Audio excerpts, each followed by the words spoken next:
had this epiphany that this point, it must be me. I really did. It came down to this, and I think we all are like this. I mean, I see this in all of my clients.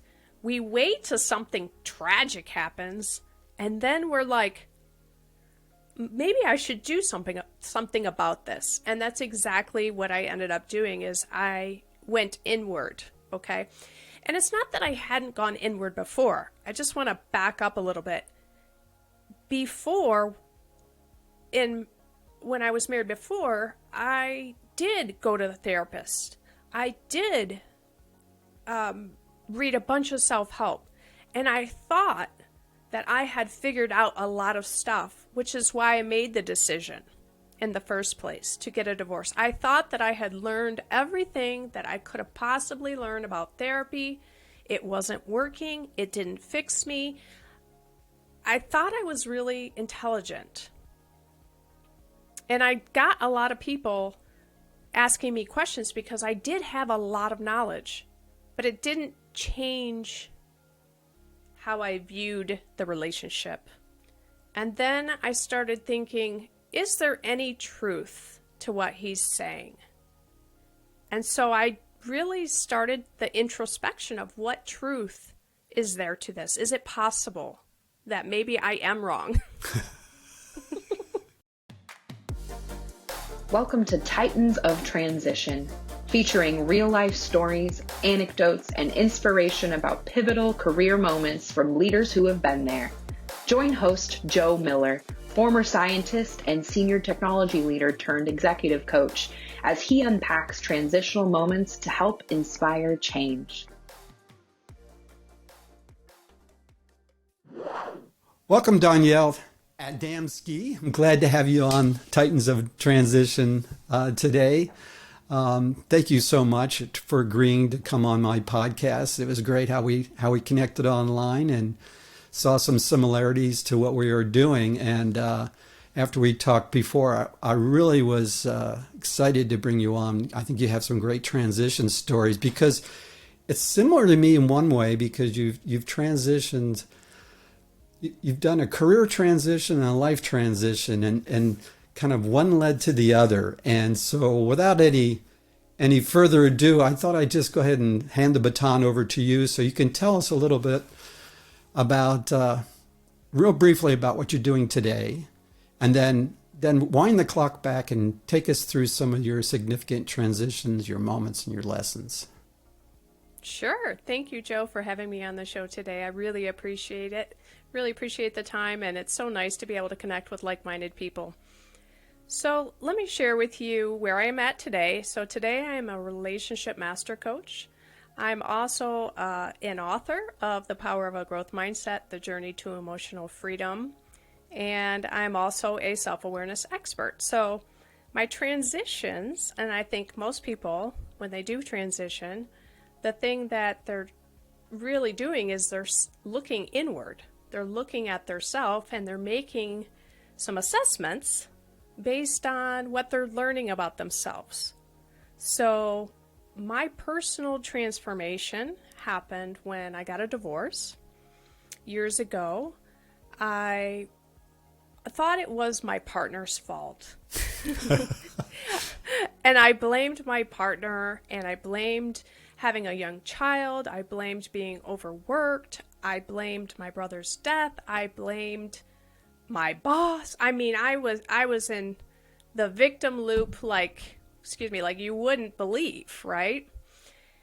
And I thought that I was pretty smart, educated woman, I have an MBA, a double E degree, so it's not like I wasn't intelligent. I just thought it was everybody but me. But that's pretty typical, is it not? I think it is very typical of a lot of people because, we want people to do it our way, I guess, or we want people to feel sorry for us, or I don't know. I don't know the exact reason why we decide this, but I made this big decision to get a divorce, and I thought that I would be transitioning from being unhappy, resentful, angry, bitter to being instantly happy. And I don't know if anybody's ever gone through a divorce on your show, but I'm pretty sure that there's quite a few. And because of that, they know what I'm talking about. But people in unhappy marriages aren't necessarily looking inward, okay? And that was the lesson that I had to learn. And sadly, I didn't learn it immediately. Okay, I was very unhappy even after. I just exchanged one sadness for another because I had to share custody of my daughter. And so I had this big hole in my heart as a mother trying to live without her daughter all the time. And that was challenging. So I went into a deep, I want to say, depression, sadness. And over time, I started to feel a little bit better with time. I came to, terms with it. I accepted it. And then I started dating again. And of course, everything was wonderful and rosy in the few years that we were dating. And then my old patterns started to show up. Old patterns of... Did you know that those patterns were showing up? This is like a retrospective assessment. Well, I didn't know that they were... Again, the pattern isn't me. The pattern is them. Right. I'm choosing poorly. But with that said, so we started dating. We were close to getting engaged, and I just couldn't live in the present. That was a part of me that was struggling, is I couldn't live in the present moment. I was always looking at the past, thinking that this is better than now. This is better than now, right? So that's what a lot of people struggle with, is that if I have this now, it's not, and I'm not happy, someplace else will make me happier. Something else will make me happier. Or I used to be happy and now I'm not, right? So thankfully, he's now my husband, but at the time he left me. And he left me because I lived in the past. I couldn't get over a lot of things. And I was sad. And I was sad because I didn't have my daughter and all the other things. And he said, I'm going to let you go because you clearly want to stay there. So long story short, he left me. I had this epiphany that this point, it must be me. I really did. It came down to this, and I think we all are like this. I see this in all of my clients. We wait till something tragic happens, and then we're like, maybe I should do something about this. And that's exactly what I ended up doing, is I went inward, okay? And it's not that I hadn't gone inward before. I just want to back up a little bit. When I was married before, I did go to the therapist. I did read a bunch of self-help. And I thought that I had figured out a lot of stuff, which is why I made the decision in the first place to get a divorce. I thought that I had learned everything that I could have possibly learned about therapy. It wasn't working. It didn't fix me. I thought I was really intelligent. And I got a lot of people asking me questions because I did have a lot of knowledge, but it didn't change how I viewed the relationship. That's something I'm just going to jump in, and I don't know if this completely applies, but I really I resonate a lot with this principle of paradigms and how they can act subconsciously on you. So you can have a view of how the world works. You have sort of a deep subconscious assessment. And it's almost like data that you take in, even if you think you're going to be straight up and objective about it, is so colored by that you don't even see any data that doesn't support your position. It's very low level. In fact, It goes back to as scientific researcher Thomas Kuhn, who came up with this principle. Basically, he was observing scientists were falling for this. They would have a hypothesis, and any data that came in that didn't support their hypothesis tended to get discarded or discounted. So since you have an advanced degree and you have a double E, I mean, you come from a technical background, it seems to me you went down the path of, I'm going to learn, I'm going to dig in, but still, even with all of that grounding in that kind of field for objectivity, I think these subconscious patterns that are back there can influence us. Yeah, Joe, you are so right, 100%. Because you logically make decisions, but you don't realize that the subconscious mind is actually finding evidence to support that decision. So what I do with my clients is I help them to reprogram their subconscious programming so that it supports their wishes and desires, whatever that may be. So I had no idea about the subconscious mind. I learned about relationships. I read the 5 love languages. I read all the Gottman books. I did a ton of stuff. And I still had come up with that it wasn't me. So,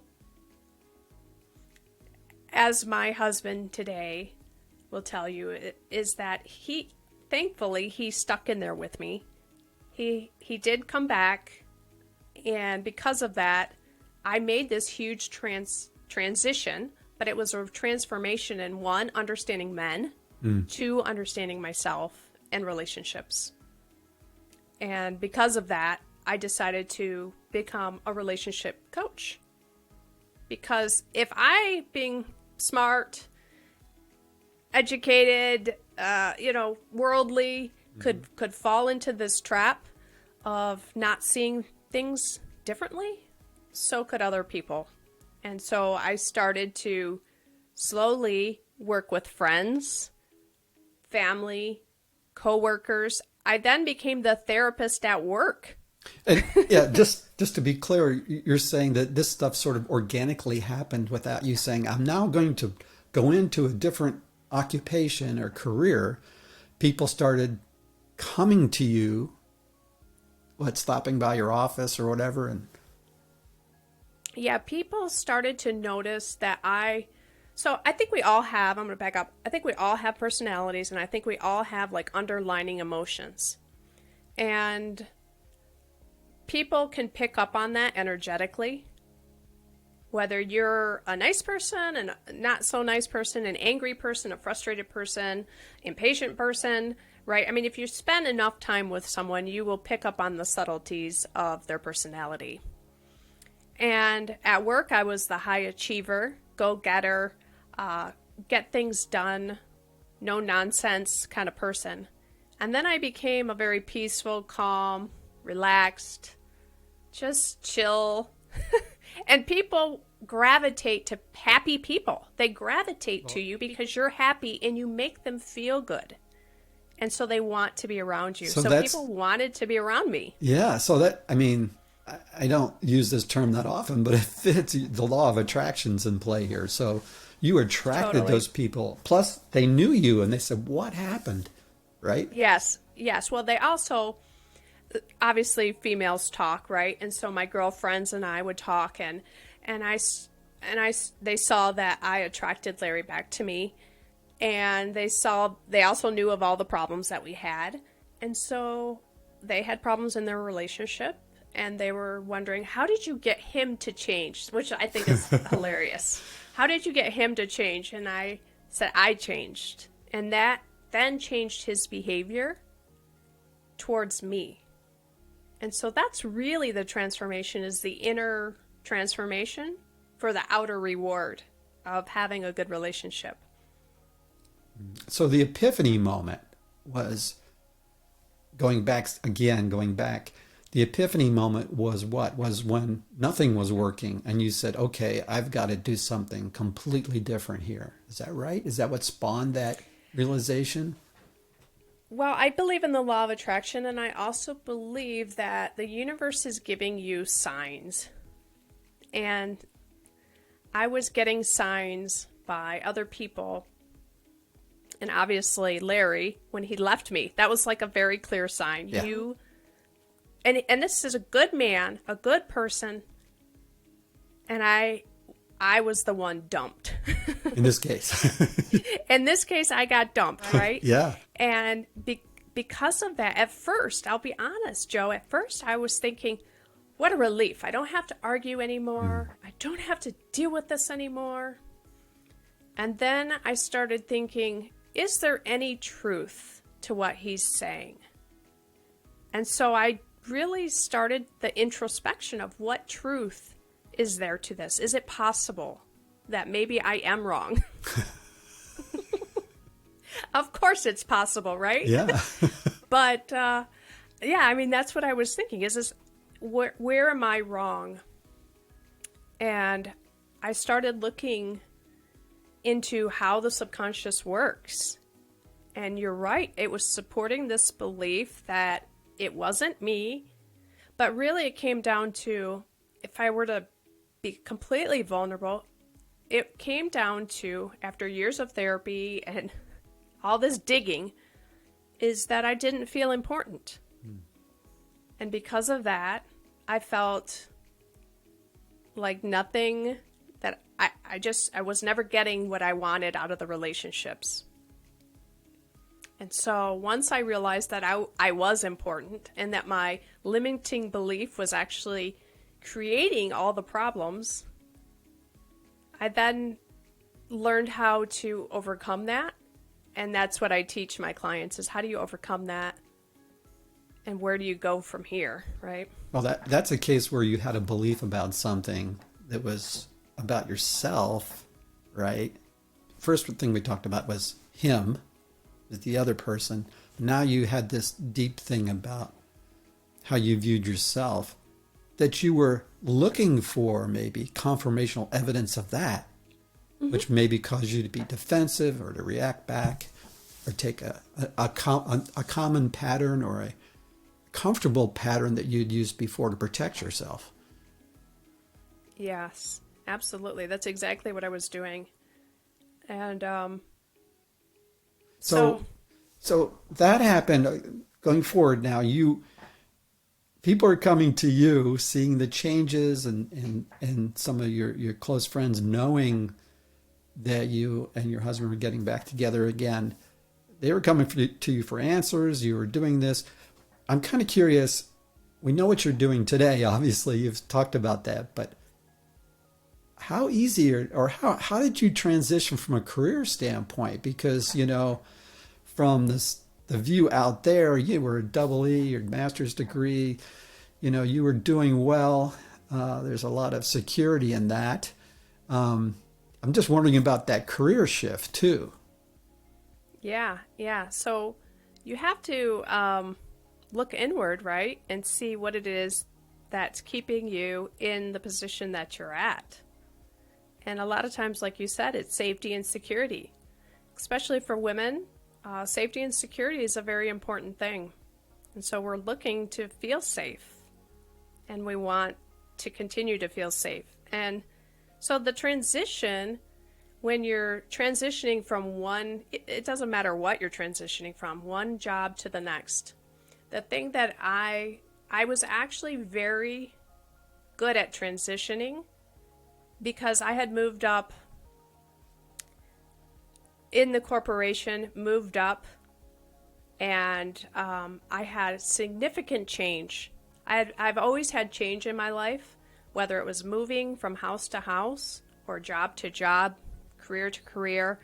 I was not opposed to change. And so I think I got comfortable, even though it was still, you still think you're not safe.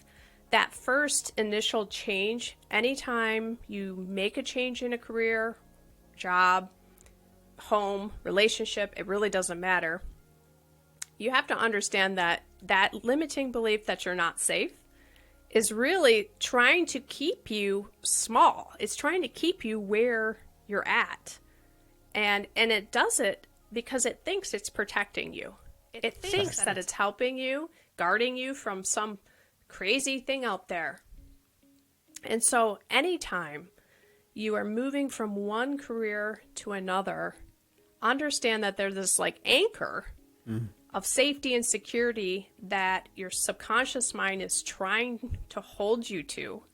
Because if you make that transition and you move into something else, it could be, it's the unknown, and that unknown is the scary part. Yeah, I think we're actually, from an evolutionary standpoint, we are hardwired for taking the safe route and to avoid danger and how perceived danger. We are absolutely wired that way. It goes back to the caveman days. Yep. It's, in your primitive mind, the primitive brain, to be afraid of change in some ways. So I think it's best to try to get an understanding of this is why this is happening, why you're feeling the way that you're feeling. So that self-awareness is, I'm feeling really uncomfortable right now when I decide I want to make this change. And so I feel anytime I'm making a change, whether it's in my business, in my life now, I really start to think, what am I resisting and why? Because there's resistance there. And that resistance, I do this hypnosis, and I think of it as like this invisible wall.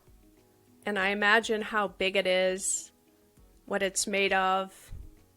And I start thinking, what is it? And as I'm walking towards this wall, I start thinking to myself, what is the feeling that's coming up? And a lot of times it's fear. Fear is one of those emotions that we all have, obviously, and it stops us from growing. It keeps us safe. And so as you're moving towards it, or moving towards any change, it's okay to take little bite-sized steps so that you're not as scared or afraid of making that change. And I think that's what helps me when I make changes, is that looking at, why am I afraid?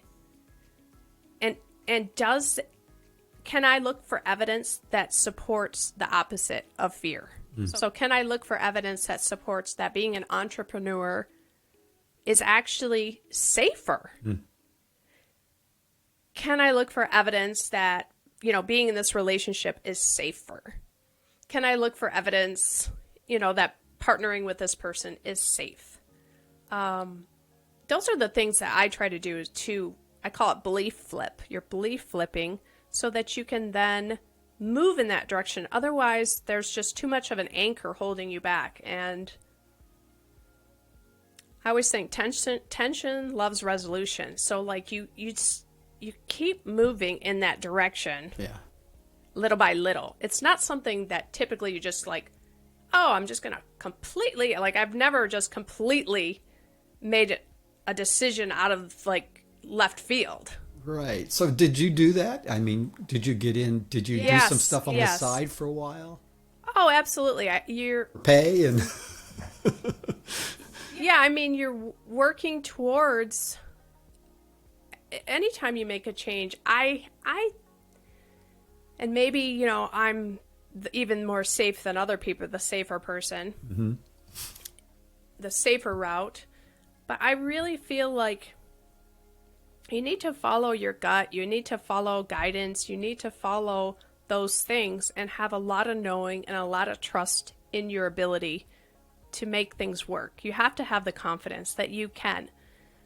However, you're not going to want to not pay your mortgage and just hope that the law of attraction will catch you. Yeah.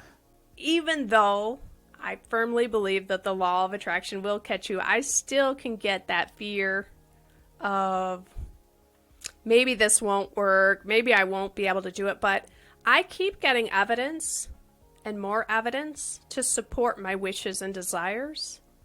And I'm surprised all the time how I feared something so much and then none of that happened. So like when, for example, like I got divorced and I thought all these fears are going to come true and none of them happened, not one of them. Yeah.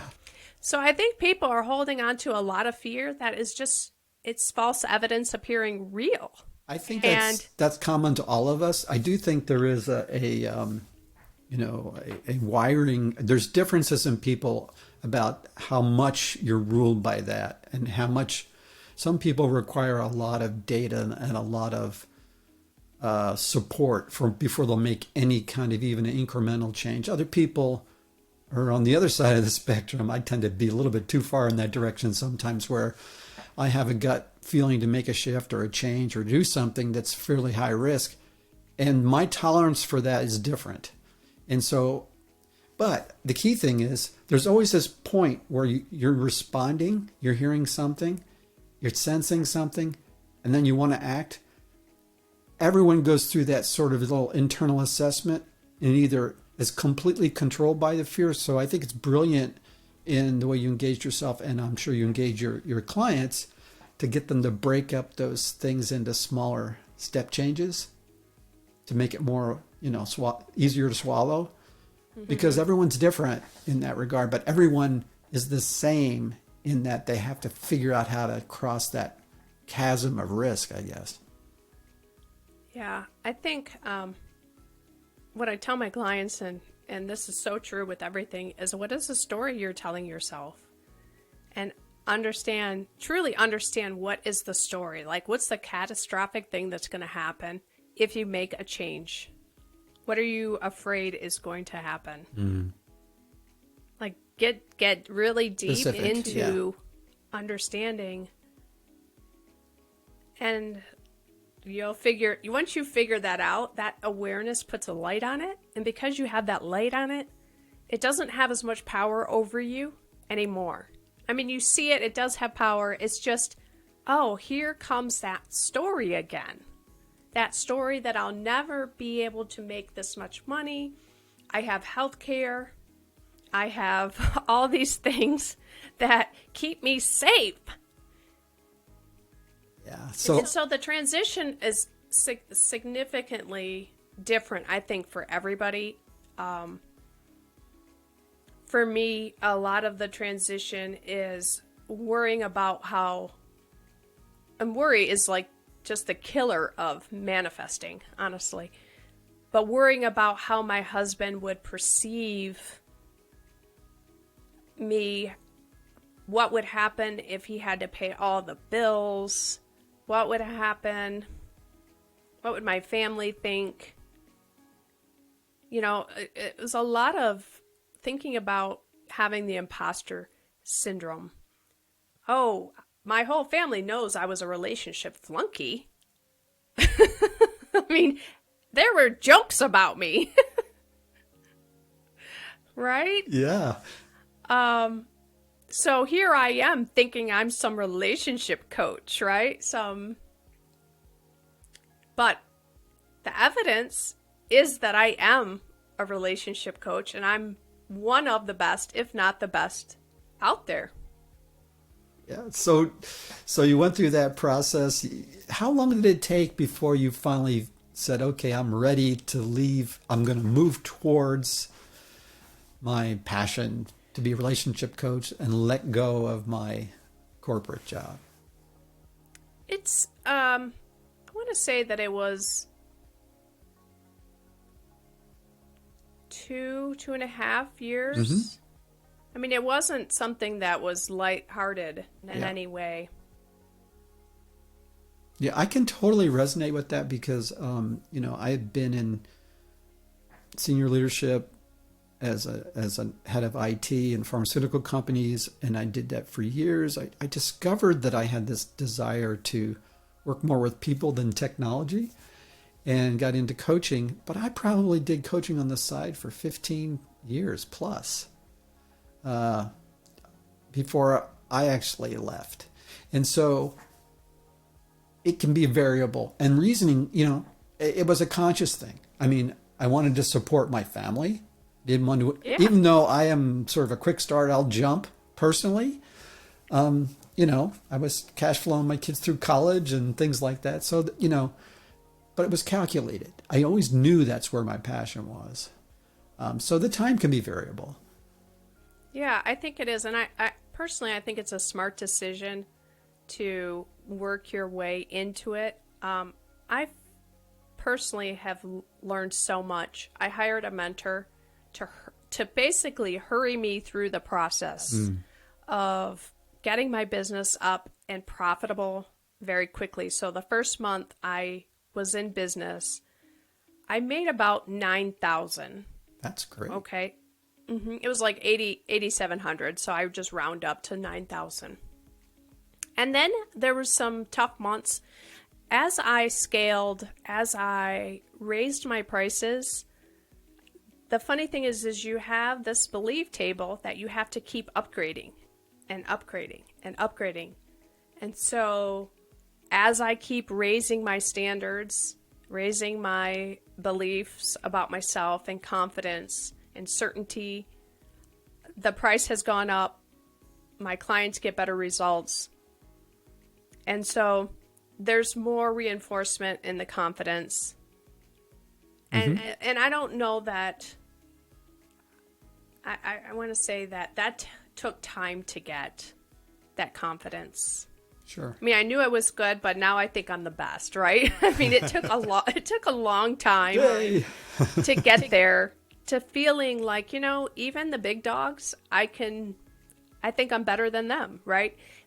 But it took a long time of working on myself, building my belief table, building my confidence, and trusting that the universe will support me. I mean, my Facebook ads just got shut down.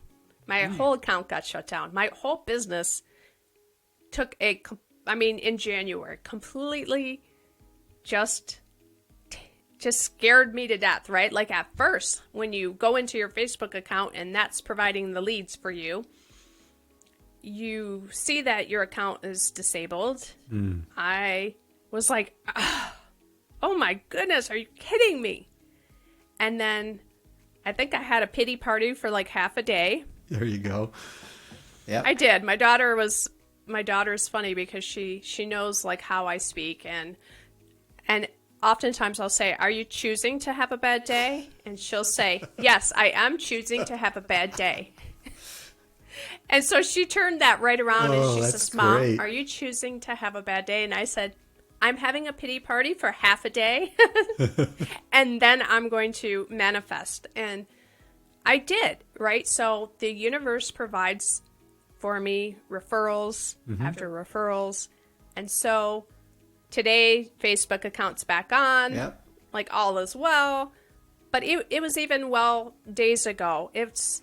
I think you just have to continue to trust and believe in what and who you are and what you're here to do. If you have a purpose and God has put it on your heart that that's your purpose, continue to move in that direction as long as it takes to get fully there. Absolutely. And I think, especially in doing what you do, adding value to people and helping people and really doing it. You talk about feeling like an imposter, but the evidence is there, and people, the word gets out. They will seek you. They will seek you out, and they will talk to their friends. It will become known. And sometimes, again, this is another paradigm thing. We focus too much, as entrepreneurs, too much on all the things we do to market and to promote our offerings, thinking that all these externals are the primary driver, but they're not. It's the value that we add every time we meet with someone and what we give that really makes the business work. I mean, that's true of any business, but we don't think about that. It's like Simon Sinek talking about, his why paradigm. Start with why, and his brilliant examples of how Apple is an example. Their why was not like specifications on their product and any of that kind of stuff. It was they were going to create beautiful products you know, and they didn't, it was secondary, all the specifications and technical details. And so people don't buy the product, they buy Apple, you know. Yeah. So it's the same kind of thing, I think. It is. Yeah. It is. Knowing your why, knowing your purpose.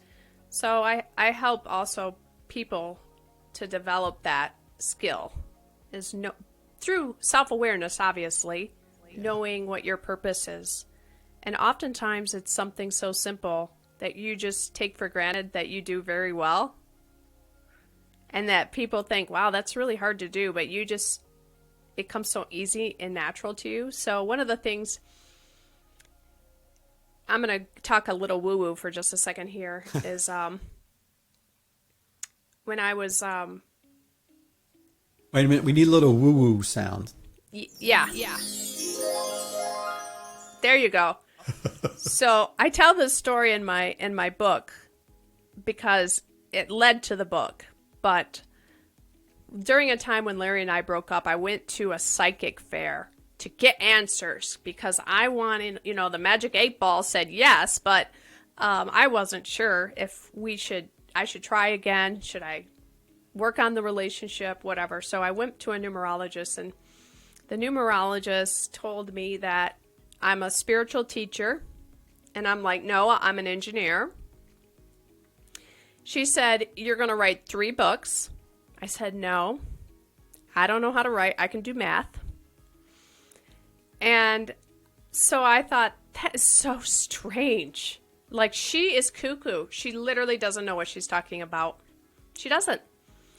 So I was driving home from the fair, a psychic fair, and I was talking to my mom on the phone. And you know how when you're talking on the phone, you're kind of not paying attention to driving. You're just driving because you know how to drive. And I happened to have moved into a new home, and I took the wrong road by accident. So I drive down this road, and I say, Mom, I have to let you go. I just took a wrong road. I need to focus. So I let her go. I pulled into this driveway. There was a giant, like, real estate looking sign in their yard that said the Book Residence. Their last name is Book. This is after me telling my mom about the lady who thinks I'm going to write 3 books.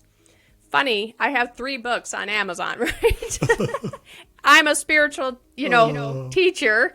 Yeah. So I think that the universe nudges you to move to that next level, even if it just doesn't make any sense. Mm-hmm. Why should you write a book, right? It was not ever on my radar, really. And then, I shouldn't say that. I had heard multiple times someone say to me, you should really write a book. And I thought, nah. And I kept blowing it off. But at this point in time, I said, okay, God, I think you're trying to tell me something, and I'm just not getting it. I will start writing the book. And then I started like a couple weeks later after I got up enough nerve to do it. And I would write a half an hour at lunch. I would open up my computer, write a paragraph, and then in the evening when the kids were, settling down, I would write another paragraph, and I would wake up at 5 a.m. and write another paragraph, and I just continued to write 3 paragraphs a day, and then on the weekend I would really try to write more. And that's how you have to do it when you're transitioning or trying to do stuff. You are going to have to wake up early. Mm-hmm. You will have to stay up late. If you want to make your dreams come true, you have to take the time when the time is there. That's interesting, too. You just brought to mind something else that you think about the statement you made about getting up early and spending extra time on the weekends and things like that. However, the interesting thing is when you are doing something that's not in alignment with your purpose, your passion, your superpower, whatever you want to say, it's like pushing a daggone rock up a hill.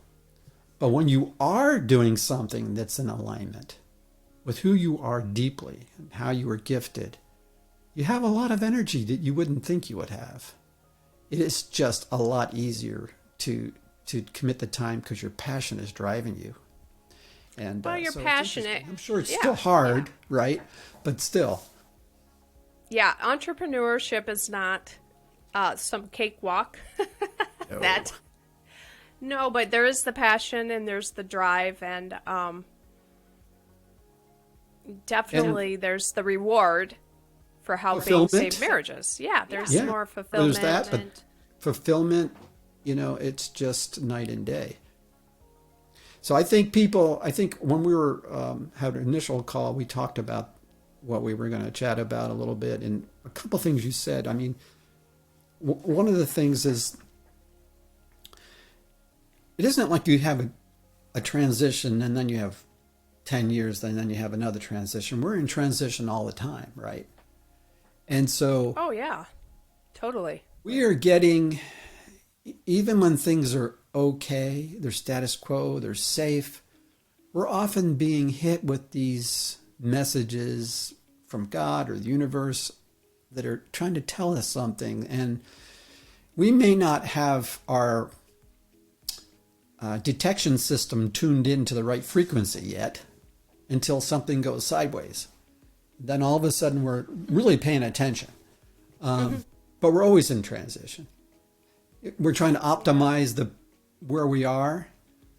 That's a transition. Even if the job is great and even, you're in your passion, you're always transitioning. You're up-leveling, whatever. So, but it's a lot harder. And one of the signals, just to finish my thought, one of the signals I have when I coach people is if they're talking to me about how exhausted they are and they feel burned out and they don't know why and they're down. I'm just saying, I have this sense that it's friction against who they were made to be. I know that's a very trivial, trite statement, but it's this friction. And like you were talking about earlier, Danielle, it's getting deep down into those assumptions they have about themselves and about their world, those paradigms, as part of what you do that I think helps to uncover that, to unlock what's going on there so they can make a successful shift. Yeah. I mean, I think people, like you said, the universe is guiding you all along. But most of the time it's really quiet and it's really subtle. And we're not living in the present moment. We're worried about the future, anxious about it, or we're thinking about the past, what we coulda, shoulda, woulda done differently. And so rarely are we actually focusing on the now, the present moment. And when we are in the now, when we are present, or when we're in the environment, we're going for a nice walk. For me, it's water when I take a shower or take a bath. The universe speaks to me a lot. Like, I get these ideas just pop into my head. And then what typically happens is something externally will reinforce it. And so I am now aware and almost looking for the validation that that's what I should do. The confirmation signal. Yeah. So, for example, the podcast that I started, Manifest Your Dream Marriage, I love talking to people. It's my favorite thing to do, having conversations like this, really getting to know people. It's my favorite thing to do. And obviously I was doing it with my clients, but I wanted to learn more about other people, more people. And I was sharing that with a friend of mine, and she said, well, why don't you do a podcast? And I said, oh my goodness, as if I need one more thing to do in my day, right? Like, I'm already doing all this stuff. It would just be another thing to do. And my mind said, it's a great idea. I think I would really love it. But, oh my goodness, that's going to be so much work, right? So the next morning, I wake up. Her and I were at a hotel. We were having a girls' weekend. I wake up and I get this message from some unknown person in my Marriage Mastery Facebook group that says, do you have a podcast? I'd really love to listen to you on a podcast. And I was like, okay, God. Okay. All right. So let's do this podcast thing and let's get this started in addition to all the other stuff. And I absolutely love it. Love, love, love it. So it was the right decision to follow that guidance. And so if people are getting those little tiny little messages, Whispers. yeah, I call them breadcrumbs. It's like, Yeah. or if they have repeating patterns that have happened over and over again. For me, breakup, breakup, breakup, breakup. I had some relationship issues, right? It finally dawned on me that that's a life lesson that I was here to learn. Now, you just reminded me of something that years ago I had a rough job change, very rough one. It wasn't my idea. And I remember taking a retreat, and I journaled a lot back in those years, and I had 4 or 5 notebooks with me. And I said, I got to get to the bottom of what's going on here. And I went back through my notebooks page by page, and I highlighted or circled different things that I kept seeing come back up again. And I started as a scientist, so anyway, I collated them together, and I looked at them over the years, and I would actually go through this period in my job, and after 3 or 4 years, things would start going. I would get disinterested in what I was doing, and I discovered a lot about myself by doing that. To just reinforce the point you just made, Danielle, is there are those repeating patterns.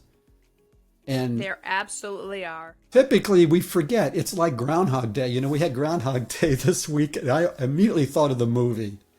What is it? Bill Murray, you know, get the alarm clock would go off, and he finally throws it against the wall because he kept repeating his day over and over again. And it goes out over years sometimes, and we forget. We don't have the memory. It seems familiar. Like, why is this happening again? But those patterns, that's a powerful thing. I mean, that's what I try to do with my clients is let me see the patterns of your thoughts. What are the patterns of your emotions? What are the patterns in your behaviors? What is the patterns of the outcome? What are we looking for? I love piecing it all together. I'm really good at just taking the puzzle and figuring out, here's the soul lesson you are needing to learn is here you go. This is it.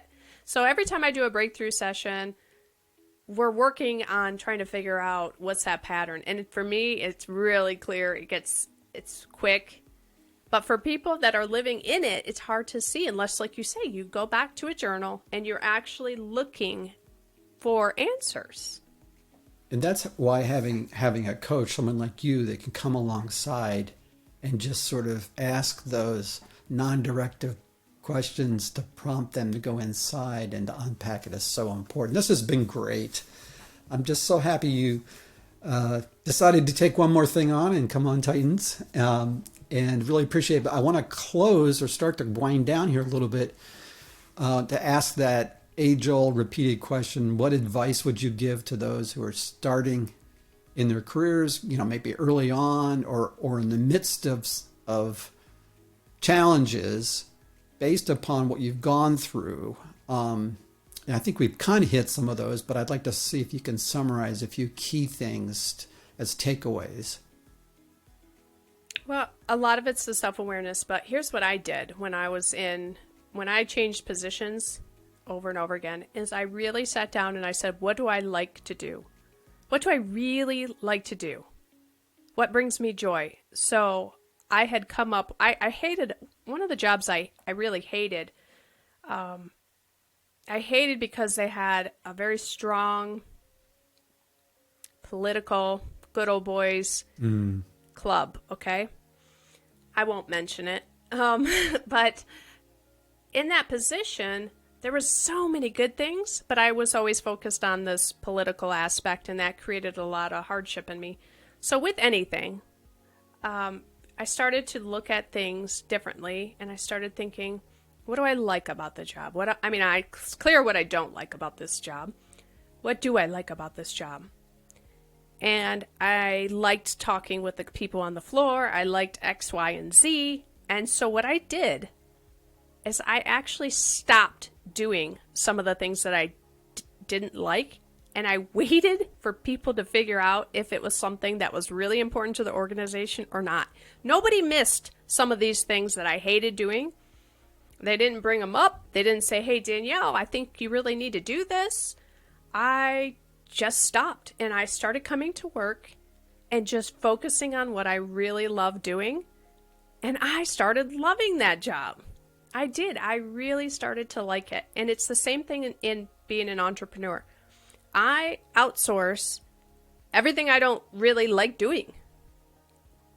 If I don't like doing it, it does not get on my to-do list. It gets on your not to-do list. It gets on my not to-do list because you don't want to leave a position that you're unhappy. Thinking that you're going to be happier in a position that's not always going to be the case, right? You can be just like I was, bouncing from one position to the next, finding ways to be unhappy, or relationship to relationship and finding ways to be unhappy. You can certainly be happy in almost every position that you have if you're looking at it from a different lens.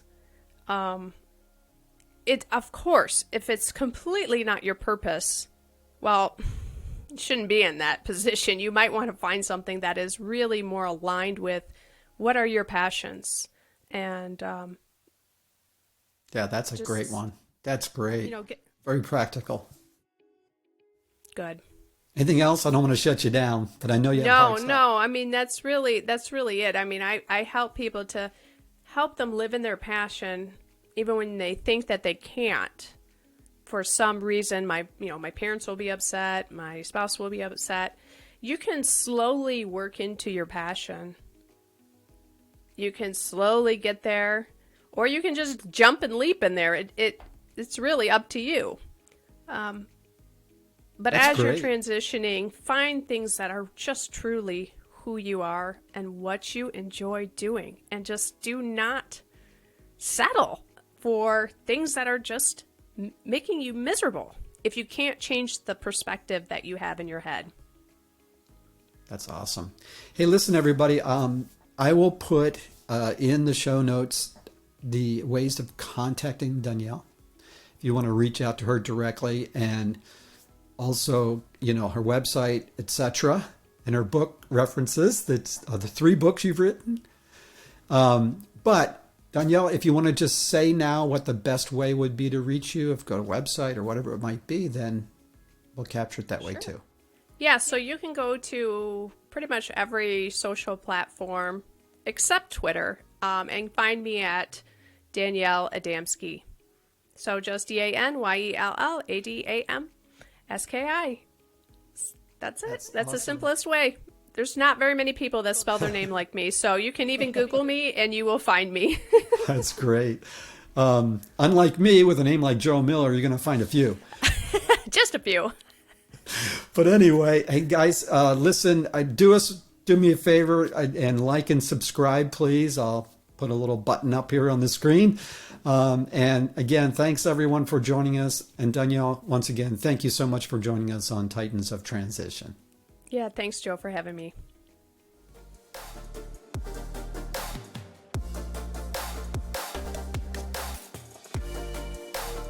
Hey, thanks for joining me today on Titans of Transition. I hope you enjoyed the episode. Please check the show notes for additional information. Also, please like and subscribe to this channel.